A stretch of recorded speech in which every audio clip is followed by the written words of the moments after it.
Bueno, buen día. Como fue la invitación de Pablo, vamos a ver si afrontamos este desafío de imaginar en conjunto cuáles pueden ser los escenarios del 2026. Tenemos acá reconocidos economistas y amigos de la casa, como Fernando Marul, socio y fundador de Fernando Marul y Asociados, Diego Martínez Bursaco, Country Head de InView, y Eric Ritondale, que nos acompaña desde hace tantos años, economista jefe de Puente. Los tres expertos en la materia, y les vamos a ver si suben el volumen. Me están indicando de acá. Ahora sí. ¿Puede ser o no? Bueno, por lo menos que a ellos se los escuche. Empezamos con Diego. La idea, vamos a tratar de ser lo más expeditivos posibles con el tema del tiempo, estamos un poco desfasados. La idea es que ellos nos den su mirada sobre los escenarios alternativos, escenarios probables del año 2026, como decía. Vamos a aprovechar después también a revisar un poco las conclusiones que ellos sacan preliminarmente del proyecto de ley de presupuesto, dado que podemos aprovechar la presencia más tarde del secretario de Hacienda. Y bueno, y finalmente, como es lógico, y en este ambiente, les vamos a preguntar qué recomiendan invertir. Así que, Diego, empezás vos. Bueno, hola, ¿qué tal? Muy buenos días a todos. Gracias, Jorge, por la presentación. Un placer estar con Fernando y con Eric acá. Gracias por la invitación nuevamente. Tenemos poco tiempo. Es una tarea difícil para hablar de varios temas, más difícil que cursar el CIA, digamos, así que metemos el chivo por las dudas. Pero bueno, más allá de eso, la idea es distinguir estos 6-7 minutos que tengo en 3 etapas de la presentación. Una, hablar brevemente de algunas cositas de la economía internacional para ver si nos va a acompañar o no el año que viene un viento de cola o un viento de frente. Bajar un poco a la era del gobierno 2.0, desde mi punto de vista que se viene. Y 3, distinguir el rol del mercado de capitales que tiene hacia adelante, que me parece muy importante al respecto. Para hablar del mercado internacional y de economía global, estamos entrando en una etapa donde Estados Unidos volvió a bajar sus tasas de interés. Creo que nos queda un recorrido, no mucho, pero sí un recorrido de casi 50 puntos básicos seguramente hasta que alcance ese nivel de tasa de break-even contra la inflación. Esto es bueno para la Argentina de varios puntos de vista. El primero de ellos, básicamente porque los libros de texto indican que cuando baja el retorno en Estados Unidos, los capitales buscan más riesgo y van a buscar más retorno a otras regiones. Emergentes han dado muy bien performando este año. Argentina, después del catch-up que hizo post-elecciones, también está poniéndose a punto y creo que eso da espacio para que capitales financieros vengan a la Argentina y vengan con un sentido más de sustentabilidad de largo plazo en la permanencia y no tanto de corto plazo. Entonces, esa es una muy buena noticia. Después lo que estamos viendo es una disminución de la tensión geopolítica, que siempre es bueno para hacer los negocios, pero que podría tener en el margen algún tipo de repercusión sobre alguna de las materias primas que Argentina hoy está muy fuerte, como es el oil and gas. Sabemos que Donald Trump, en su visión, digamos, de satisfacer las demandas del consumidor americano, brega por un petróleo barato. Y bueno, si bien Vaca Muerta es una fuente de productividad muy grande, no es lo mismo hacer planes de negocio con un barril en 65 o 70 dólares que un barril más cercano a los 50 dólares. Por lo tanto, ahí yo detecto por ahí uno de los riesgos potenciales que puede venir por el lado del 2026. Y el otro riesgo potencial para la Argentina y el mundo en general tiene que ver con una desaceleración de la economía. Los economistas venimos prediciendo que Estados Unidos iba a entrar en recesión desde el 2022 y le venimos cerrando sistemáticamente. Después nos convocan para decir por qué no se dio lo que venimos diciendo. Así que básicamente lo que sí vemos ahora es que las familias norteamericanas están más agotadas y que ya la Fed abrió una ventana de oportunidad para inyectar liquidez. Digo, esto de hacer una política monetaria expansiva, en definitiva, también puede ayudar a la Argentina, a los activos financieros argentinos, y en definitiva esa relación de mucha liquidez, un dólar barato y commodities con precios más elevados nos debería dar un viento de cola en ese sentido. La parte de la Argentina, obviamente, creo que hay un cambio de expectativas muy grande después de lo que pasó el 26 de octubre. Se viene una era de consensos, institucionalidad. Jorge hablaba del presupuesto.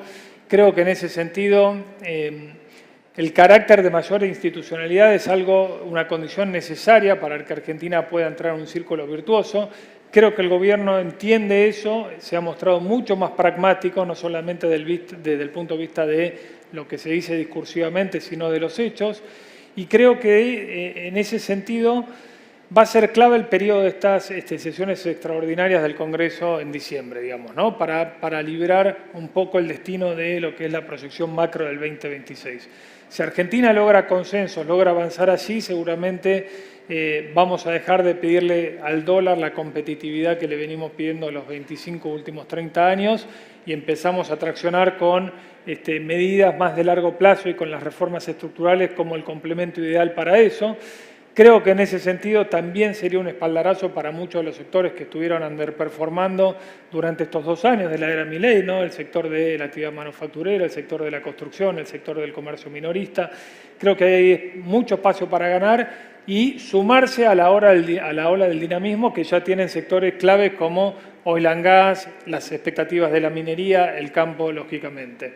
Entonces creo que la palabra institucionalidad, un presupuesto, reformas estructurales, consenso de gran parte del arco político, es tan vital como todos los anuncios que se van haciendo y que después se tienen que implementar en realidad concreta de hundir dólares en Argentina hacia adelante.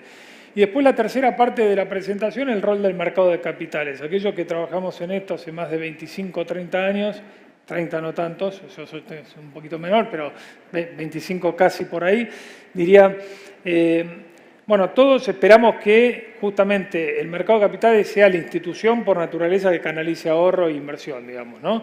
Que más gente pueda ahorrar, que más gente pueda canalizar y ver al ahorro y ver al mercado como su aliado. Muchas de las presentaciones que dijo Roberto de la tokenización, de las emisiones que estamos viendo de licitaciones primarias de las empresas, está teniendo un dinamismo central. Creo que ahí hay mucho espacio para ganar, creo que hay mucho espacio para ser profesionales. Creo que con la Argentina y el mercado que viene, que va a haber menos transaccionalidad, se va a demandar, al menos de parte del punto de vista del inversor, mucho más profesionalismo del asesor financiero, de quienes tenemos un rol central en esto, y creo que es una gran oportunidad para todos, para dinamizar, para complementar lo que sería una intermediación financiera por canales tradicionales, que Argentina está en un nivel muy bajo, pero el mercado de capitales tiene que tomar ese rol central de ser el gran distribuidor eficiente en canalizar ahorro, que hay mucho ahorro. Recuerden que el 1 de enero, por ejemplo, se va a liberar todo lo que fue el blanqueo de capitales, digamos, ¿no? La libre disponibilidad de eso, hay mucho ahorro, mucho proyecto para financiar y que Argentina, en definitiva, sea una economía dinámica, no solamente en el 2026, sino hacia adelante. Con esto termino, espero no haberme pasado el tiempo. Estamos perfecto. Muchas gracias, Diego. Fernando. Muchas gracias por la invitación.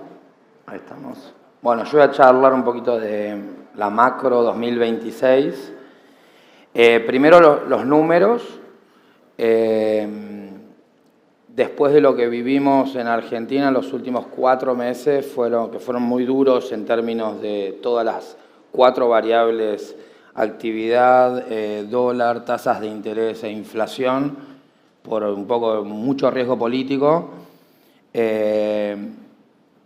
Postelecciones se ancló, por suerte se ancló la economía, las 3 anclas, que el gobierno dice otras anclas, pero la política, una de las anclas es la política, se ancló la política, se ancló la calle, que era una otra, digo, el voto te dio un ancla, ¿sí? Y se ancló el mercado financiero, ¿sí? Estas 3 anclas se habían desanclado en los últimos 6 meses. Fueron muy exitosos en 2024, se desanclaron en 2025 y ahora esas 3 variables están ancladas. En base a ese escenario, la verdad que uno no puede ser muy optimista para 2026, por eso cuando vemos las 4 principales variables, uno proyecta que va a 2026, ya en noviembre, diciembre, para nosotros en la consultora estamos proyectando que va a empezar a reactivar un poco la actividad. Tenemos 4,5% de crecimiento para 2026 contra 4% este año. que fue mucho de arrastre del año pasado, pero 4,5 contra 4 de 2025, una inflación que va a ir para más cerca del 20%, que 29%, que es lo que va a cerrar en 2025, tasas de interés con una inflación que va perfilando al 20 o menos, ¿sí? Con tasas de interés que van a ir a buscar 5% de tasa de interés real, me parece que es normal en Argentina, 5, 6, 7, pero ahí entre 25 y 26% de tasa de interés.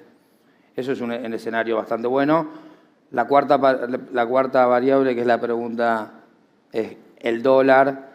La verdad que en el corto plazo lo vemos muy tranquilo. Me parece que después de 6 meses donde el dólar fue el refugio, la cobertura preelectoral fue muy fuerte. Se demandaron entre dólar spot, dólar futuro, bonos dólar link, casi 23.000 millones de dólares que lo puso el Banco Central, el Tesoro argentino, el Tesoro americano 2.000 millones de dólares y el Fondo Monetario solamente 1.000 millones de dólares queda todavía del fondo. Eso me parece que lo vamos a ver, digo, esa expectativa de algún movimiento del dólar postelectoral se va a ir desinflando, ya lo estamos viendo ahora. Noviembre, diciembre me parece que lo vemos. Después veremos a ver si hay algún cambio. Ya el gobierno está diciendo que va a mantener las bandas. Si eventualmente hay un cambio marginal en las bandas, la verdad que no cambia mucho el escenario de inflación y de tasas de interés. Ya las tasas de interés que están hoy en Argentina aún asumen hasta un cambio en el dólar, como que da una cobertura, algún cambio en las bandas. Pero bueno, el gobierno por ahora, por el momento, dice que van a seguir las bandas, no se van a cambiar. Asumiendo que en el escenario que se mantengan las bandas es 1.730 más o menos, fin de diciembre de 2026. Es una suba desde hoy de casi 20%. Dicho eso, si cambian eventualmente las bandas o para acumular más reservas, no lo veo como un cambio disruptivo tampoco. Digo, no me asusta para nada que haya algún tipo de cambio. Poselecciones apareció el financiamiento, entonces apareció el financiamiento fuerte, no solamente a las empresas que están saliendo estas semanas, en breve saldrán las provincias y la frutilla del postre esperemos que sea el tesoro colocando para cubrir los vencimientos de enero y de julio, algo que no estaba, que estaba en dudas, sobre todo en los últimos meses. Así que me imagino que va a haber, en el corto plazo, un veranito, como se dice. Obviamente, la variable clave es qué tanta confianza va a haber en Argentina, cuánto dura esto. Un poco lo que decía yo, si es condición necesaria el éxito en el Congreso, porque, digo, hay algunos déficits de turismo, está el Mundial, hay déficit de turismo, las importaciones van a seguir altas, y la dolarización, que es la variable clave, hoy te la puedes financiar, con este veranito, te la puede financiar el mercado de capitales, pero hay una variable clave que es que haya confianza y que la dolarización que vimos en los últimos meses baje sensiblemente, diría a la mitad, porque si no el Banco Central no va a poder comprar reservas. Si se mantienen niveles de 4.000 millones de dólares, como vimos en los últimos meses, no es muy financiable. El Central no compra, no va a terminar comprando reservas, por más que te financie el mercado de capitales. Y esa variable de que ya el Banco Central abrió la puerta a que a partir de enero de 2026 el sistema cambiario y monetario ya pasó estos 2 años de urgencia o de excesos de pesos, van a cambiar, yo creo que van a cambiar un poco el sistema. eventualmente algún tipo de levantamiento del cepo, pero bueno, esos más o menos son las principales variables para 2026. Agrego, y ya quedó claro más o menos las 4 variables: actividad, inflación, dólar y tasa de interés. En términos de actividad, y ahí cierro, creo que va a seguir un poco las dos velocidades, ¿sí? En este 4,5% de crecimiento para 2026, yo creo que la construcción va a estar arriba del 10%. Este año va a cerrar en 9%, pero sigue siendo la más golpeada. Hay otro dólar en Argentina, a algunos les puede gustar, no les puede cerrar, pero bueno, está un poco más alto, que eso le va a dar un poco de volumen a la construcción y también al turismo. El agro va a estar por debajo del promedio y en el medio van a estar el consumo masivo y por ahí la industria. Y para cerrar, este es un mensaje que uno lo viene diciendo ya hace meses, es el año 3 en el que estamos entrando, 2025, no tiene nada que ver con cómo entró Macri en el año 3. No tiene nada que ver 2025 con 2018. 2026. Perdón, que no tiene nada, bueno, 2026 con 2018. Hay muchas diferencias como para ser bastante optimista, porque uno le pregunta, ¿no? Porque en el año 3 chocamos, siempre chocamos. Bueno, esta vez Argentina es especialista en chocar. No voy a decir no vamos a chocar, pero porque los otros días tiene una recesión cada 2 años y medio Argentina. O sea, es difícil decir. Pero bueno, la verdad que uno es bastante optimista para 2026 y bueno, esperemos no chocar. Bueno, Eric. Eric, te la dejé servida. Esta buena onda. No, buen día a todos. Un gusto nuevamente estar aquí. Por ahí en los pocos minutos que tengo es compartirles el house view en pocas palabras que estamos teniendo desde Puente. De alguna manera, digo, el test electoral se pasó pensando en las posibilidades de éxito de la estabilización con muchísimo éxito. Y de alguna manera fue el tercer test que enfrentó esta estabilización en curso que estamos viendo. El primero, claramente, fueron los primeros 6 meses de la administración, en donde se hizo un ajuste fiscal muy grande y estaban las dudas respecto a cómo la actividad económica iba a asimilar eso, cómo la sociedad iba a digerir eso, y eso se pasó muy exitosamente, yo diría, mejor de lo que muchos estábamos esperando. El segundo test, claro, fue también la salida, digamos, del crawling peg, y lo que fue el establecimiento de las bandas cambiarias, eso fue en abril de este año.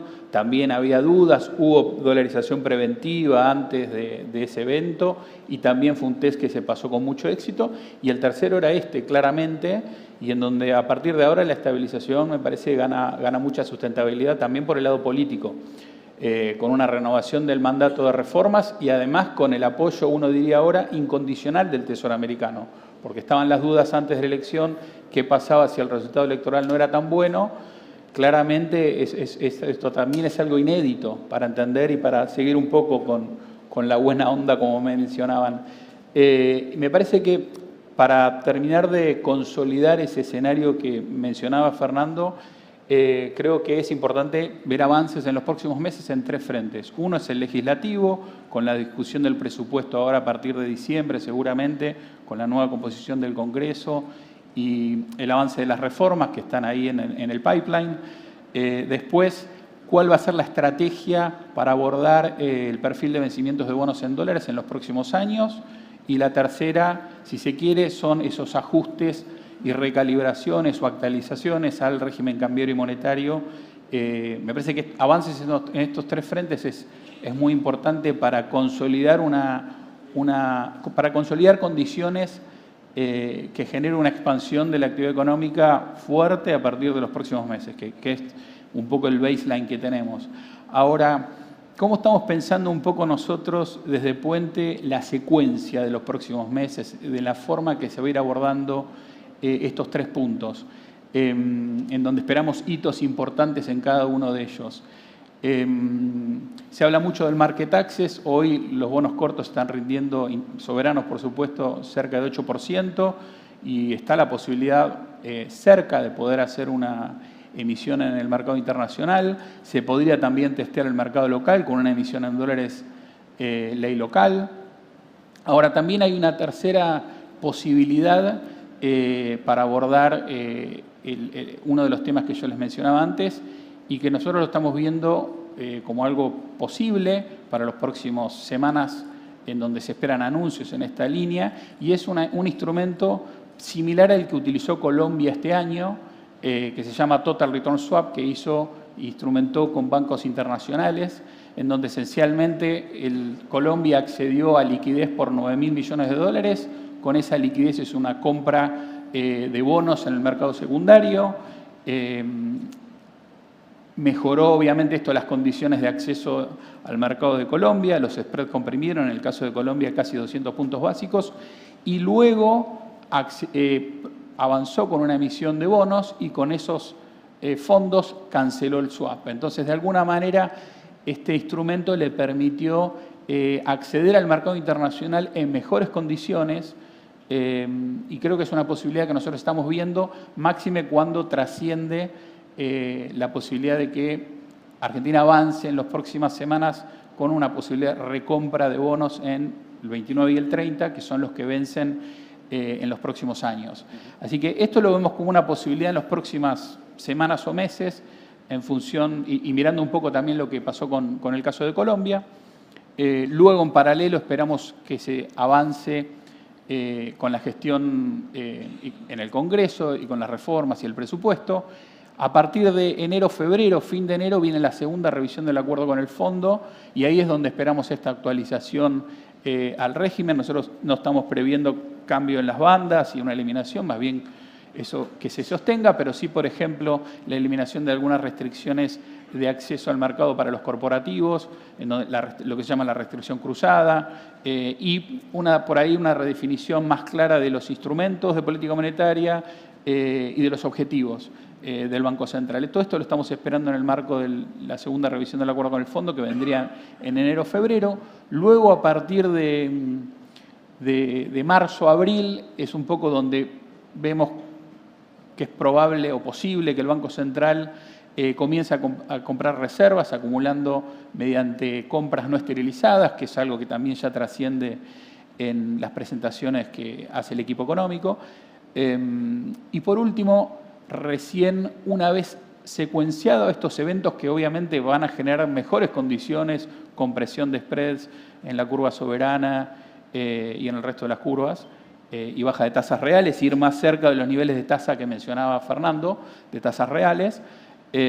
Ahí entonces testear el mercado internacional con una emisión, más bien por ahí para mitad de año próximo, y con esos recursos tal vez, cancelar este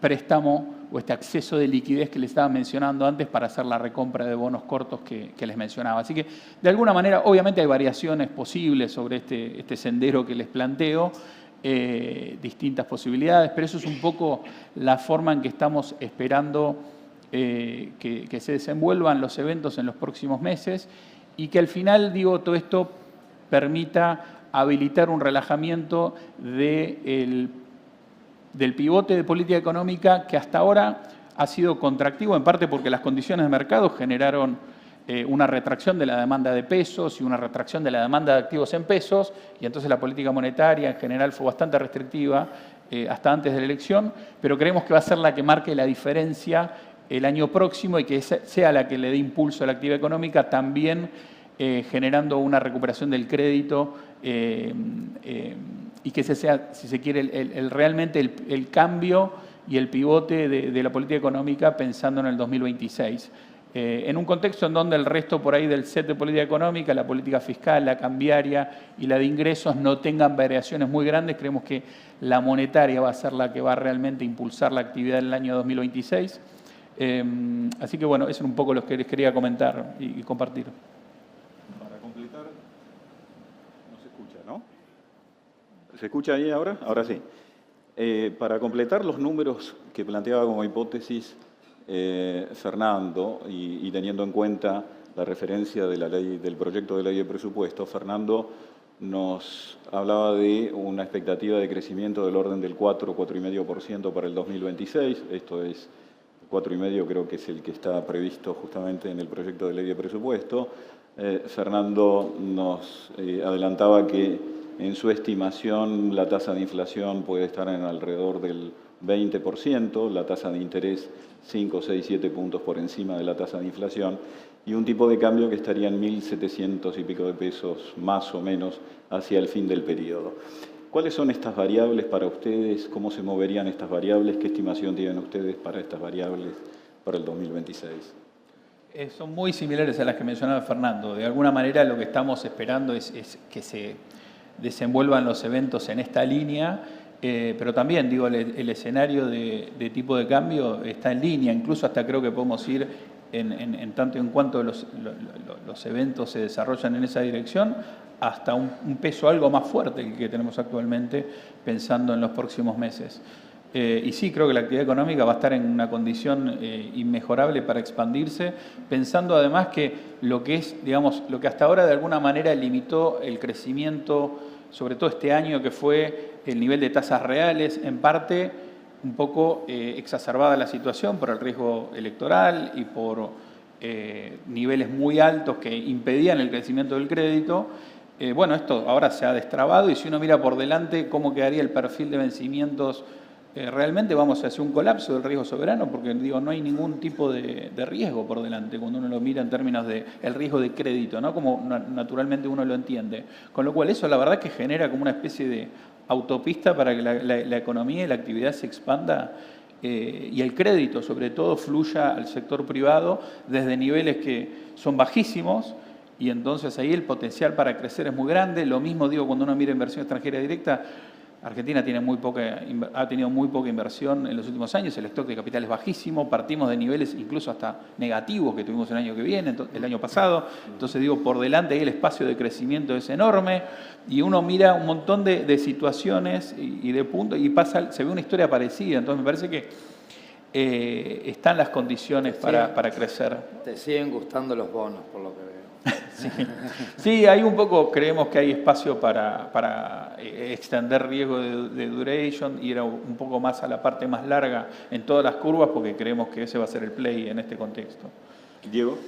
Sí, quizás la proyección de crecimiento económico puede ser un poquito más alta en la medida que se expanda la fuerza del crédito del sector privado. Yo creo que si hay un gran mérito de este gobierno es haber hecho desaparecer el famoso crowding out en un contexto donde el mercado era muy chiquito, muy chiquito, pero el poco crédito disponible lo tomaba el sector público. En la medida que el ancla del superávit fiscal se mantenga, que es una de las banderas de este gobierno, creo que ahí hay un potencial enorme.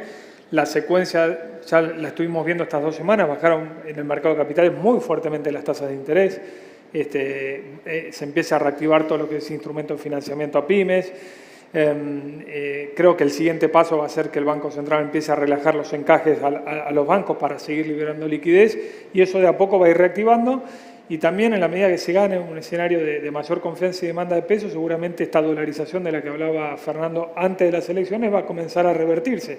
Quizás tímidamente al principio, quizás alguien no la pueda desarmar de todo porque tiene planes para usar esos dólares el año próximo, pero seguramente veremos ese canal siendo el más dinámico del primer Q del año que viene.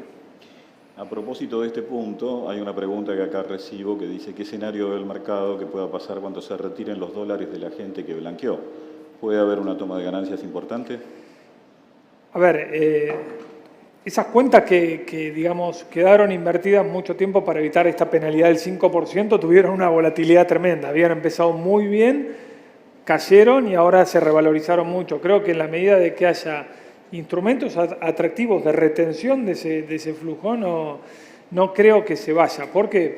Porque en la medida de que si alguien hubiera tenido miedo de qué hubiera pasado con sus dólares previo al escenario electoral, los hubiera sacado y pagado la penalidad del 5%. Digo, el costo de oportunidad de un 5% era relativamente bajo si vos tenías miedo de que algo estructural podía haber pasado. Creo que hacia adelante el gran desafío es encontrar proyectos que sean tentadores en términos de el riesgo de retorno que cualquier inversión uno le pide, y en ese sentido va a haber que ser creativo justamente para ampliar el menú de posibilidades de inversión. Bueno, para redondear entonces, me gustaría escuchar las recomendaciones de cartera de cada uno de ustedes. Sin perjuicio de lo cual, acá hay una pregunta que no quiero dejar pasar, bien básica, al nudo, que dicen, ¿qué conviene invertir, dólar o acciones? Aparte de responder eso, hagan las recomendaciones del caso. Si querés, bueno, tomo yo, a ver, dólar nunca conviene porque hay inflación a nivel mundial, digamos, ¿no? En todo caso es comprar algo que le gane la tasa de interés de inflación a nivel global. Con las tasas a la baja vamos a tener que ver un poquito más de adopción de riesgo, digamos, ¿no? Creo que ese riesgo en Latinoamérica puede tener un buen payout. En Argentina, coincido con Eric, creo que la mayor oportunidad todavía está en los soberanos. La compresión debería venir, no es lineal, hay que decirle al público que eso no es lineal, digamos, ¿no? Porque todos ahora se están preguntando por qué se estacionó el riesgo país en 600 puntos básicos. Recordemos que estamos tradeando a 1.200 hace 3 semanas atrás, las ganancias acumuladas son grandes. Creo que las acciones se adelantaron mucho, hay todavía lugar en la parte de los sectores más retraídos que decía Fernando, por ejemplo, sectores vinculados a la construcción, creo que ahí hay una ganancia importante, y obviamente por ahí todo lo que relaciona a vaca muerta es un play más seguro, con potencial, pero mucho más tenue, si que se quiere hacia adelante, pero más seguro al final. Así que un mix de ambas cosas. Y siempre tener el principio de diversificación en las carteras, digamos, ¿no? Hoy desde el mercado de capitales local, como decía Roberto en el panel anterior, tenés CDR de todo tipo, de ETF de CDR, etcétera, y hoy invertir también en el exterior es muy fácil, así que hay fondos comunes de inversión que invierten en bonos latinoamericanos. Me parece que jugar plenos en este momento creo que es no haber aprendido demasiado de la historia argentina, digamos, ¿no? Fernando. A mí, un poco con mi escenario base, a mí me siguen gustando los bonos soberanos, un poco como decía Eric, a mí el 38 me gusta, el Merval también me gusta a $2.000, ha tocado máximos más altos, sobre todo por el driver de que el riesgo país vaya más cerca a 400, 450 puntos básicos. Obviamente depende de el perfil de riesgo. Si estabas entre comprar dólares siempre y pasarte a acciones, es como medio, digo, de comprar siempre dólares a pasar a acciones, tiene una volatilidad como hemos visto en los últimos meses. Está bueno el punto que decís, Diego, de las cuentas ceras todas las cuentas ceras más o menos 20% en dólares arriba, si tenías bonos soberanos y acciones.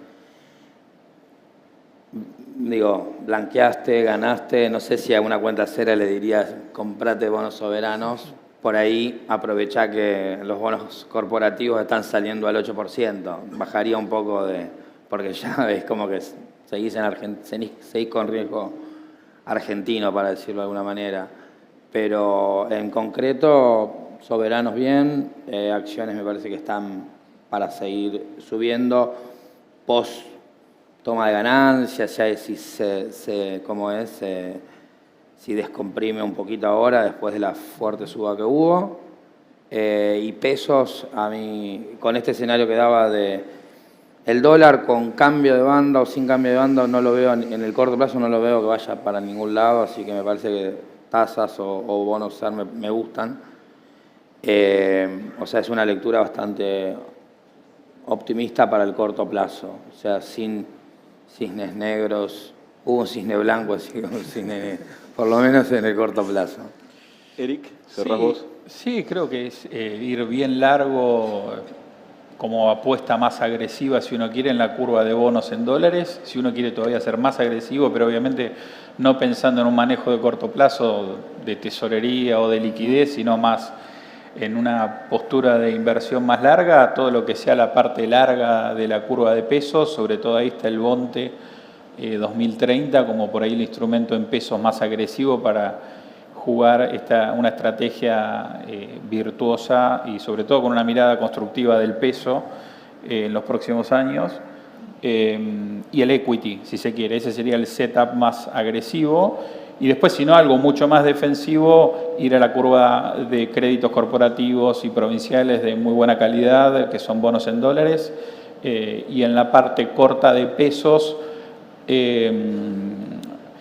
yo diría hoy, me parece que hay espacio para tener algunas sorpresas desinflacionarias respecto a donde hoy está parado el mercado en la parte más corta de la curva de pesos. Así que por ahí ahora estamos viendo que la tasa fija tiene una ventaja en el tramo más corto y más defensivo sobre lo que es los SER, pensando en 3-6 meses. ¿Alguna recomendación de provincias? Me parece que las provincias están todas muy bien, han estado desendeudándose en el mercado internacional porque han estado pagando capital, intereses y tienen por delante un perfil de vencimientos menos demandante que los que tuvieron este año. Además asimilaron el shock que tuvieron, si se quiere, al inicio de la administración por lo que fue el recorte de transferencias discrecionales, hicieron ajustes fiscales muy importantes que por ahí no tuvieron tanta difusión, pero que fueron muy importantes por el lado del gasto. Y hoy están muchas en condiciones de volver a los mercados internacionales. Han estado utilizando también el mercado local de alguna manera para ir desendeudándose en el mercado internacional. Y me parece que es un segmento muy sólido, pero más bien son plays, digamos, de carry. O sea, digo, es básicamente ir devengando cupones y reinvirtiéndolos con un espacio de compresión ya más acotado. Luego de la elección, toda la curva comprimió 100 puntos básicos en promedio de la curva de provincias, algo más que la curva de bonos corporativos. Y creo que hay espacio, ¿no?, para que sigan comprimiendo también, al igual que la curva de corporativos, pero obviamente desde niveles ya que son menores comparando con la curva del soberano. Bueno, muchísimas gracias a los tres. Esperamos que haya sido de utilidad para sus inversiones y su planificación económico-financiera. Gracias.